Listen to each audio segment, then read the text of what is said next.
ములుగు నియోజకవర్గ అభివృద్ధిపై మంత్రి ధనసరి సీతక్క భావోద్వేగ వ్యాఖ్యలు చేశారు. తన జీవితంలో రెండు కలలు ఉన్నాయని, అందులో ఒకటి మేడారం ఆలయ అభివృద్ధి కాగా రెండోది ములుగు నియోజకవర్గానికి గోదావరి జలాలు అందించడమని చెప్పారు.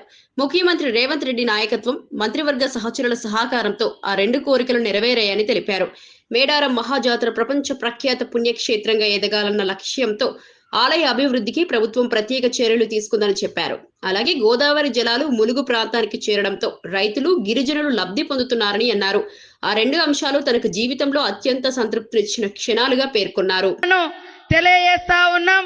అదే విధంగా గౌరవ ఉప ముఖ్యమంత్రి గారు, గౌరవ ఇన్ఛార్జి మంత్రి పొంగులేటి శ్రీనివాసరెడ్డి గారు ప్రత్యేకంగా 3 నెలల నుంచి ఇక్కడే ఉండి శ్రమ కోర్చినందుకు వారికి కూడా ప్రత్యేకంగా ధన్యవాదాలు తెలియజేస్తా ఉన్నాం. మా సోదరిమణి కొండ సురేఖ గారు, మా ఉత్తమన్న గారు ఈ రోజు ములుగు నియోజకవర్గ చరిత్రలో ఈ రోజు కేబినెట్ సమావేశంలో మరి 100 కిలోమీటర్ల గోదావరి ఉన్న చుక్క నీళ్లు రాలే.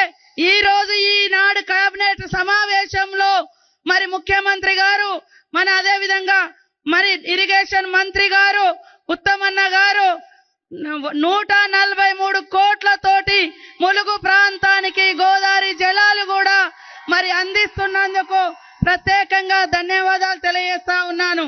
అదే విధంగా కోమటిరెడ్డి వెంకటరెడ్డి గారు, అదే విధంగా మా ట్రైబల్ మినిస్టర్ అడ్లూరు లక్ష్మణ్ గారు, మా వివేకన్న గారు లేబర్ మినిస్టర్ గారు, మా స్పోర్ట్స్ మినిస్టర్ శ్రీహరన్న గారు, అదే విధంగా ప్రభుత్వ సలహాదారులు పెద్దలు గౌరవనీయులు మాజీ మంత్రివర్యులు సుదర్శన్ రెడ్డి గారు, మా ఎంపీ బలరాం నాయక్ గారు, మా పొన్నమన్న బస్సుల మంత్రి గారు, మా జూపల్లి కృష్ణారావు అన్న గారు, మా ఆజారుద్దీన్ అన్న గారు, మా వేమన్న గారు, శ్రీనివాసరెడ్డి అన్న గారు, అదే సీనన్న గారు, ఆది సీనన్న గారు, అదే విధంగా పాయం వెంకటేశ్వర్లు గారు, చంద్రలింగయ్య గారు, మా పూజార్ల పెద్దలు జగ్గారావు గారు, వేదిక మీద ఉన్న మా సహచర ఎమ్మెల్యేలు ఎంపీ మల్లు రవణ గారు, ఎమ్మెల్యే భద్రాచలం వెంకట్రావు గారు, మా కళాకారులకు, మా అక్క చెల్లెలకు 4 గంటలకు వచ్చిరు పాపం.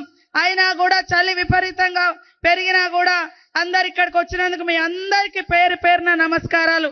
వేదిక మీద ఉన్న పెద్దలు, పత్రికా మీడియా సోదరులు, ఇది ఏదో ఒక కులానికో, ఒక కుటుంబానికో, ఒక ప్రాంతానికో కాదు, కోట్లాది మంది భక్తుల యొక్క గుండె చప్పుడుని ఇక్కడ సీఎం రేవంత్ రెడ్డి గారు మరి ఒక భావోద్వేగ బంధంతో, మరి అదే విధంగా భక్తితో, బాధ్యతతో వారి ఈ బాధ్యతను నెరవేర్చుకోవడం జరిగింది.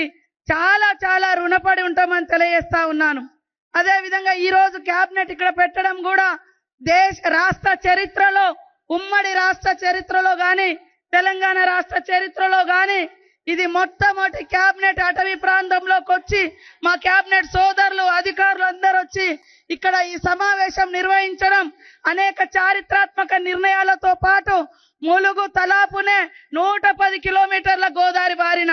ఒకప్పుడు నేను గోదావరి జలాల కోసం పాదయాత్ర చేసిన, కానీ ఈ రోజు ఏ యాత్ర చేయకున్నా ఇక్కడ ఉన్నటువంటి యాతనను అర్థం చేసుకొని మరి దాదాపుగా 143 కోట్ల రూపాయల లిఫ్ట్ ఇరిగేషన్ శాంక్షన్ చేసినందుకు మరొకసారి ధన్యవాదాలు. ఖచ్చితంగా భవిష్యత్తులో ఇంకా మరిన్ని ప్రాంతాలకు సాగునీరు అందిస్తారని ఆశిస్తూ అందరి కుటుంబాలు చల్లగా ఉండాలని మనస్ఫూర్తిగా సమ్మక్క, సార్లమ్మ, పగడిద్దరాజు, గోవిందరాజును కోరుకుంటూ మా కళాకారులందరికీ కూడా హృదయపూర్వక నమస్కారాలు. మా సమ్మక్క, సార్లమ్మ, పగడిద్దరాజు, గోవిందరాజు పూజార్లకు, వారి కుటుంబ సభ్యులకు అందరికి కూడా ప్రత్యేక నమస్కారాలు, ధన్యవాదాలు తెలియజేస్తూ సెలవు తీసుకుంటా ఉన్నాను.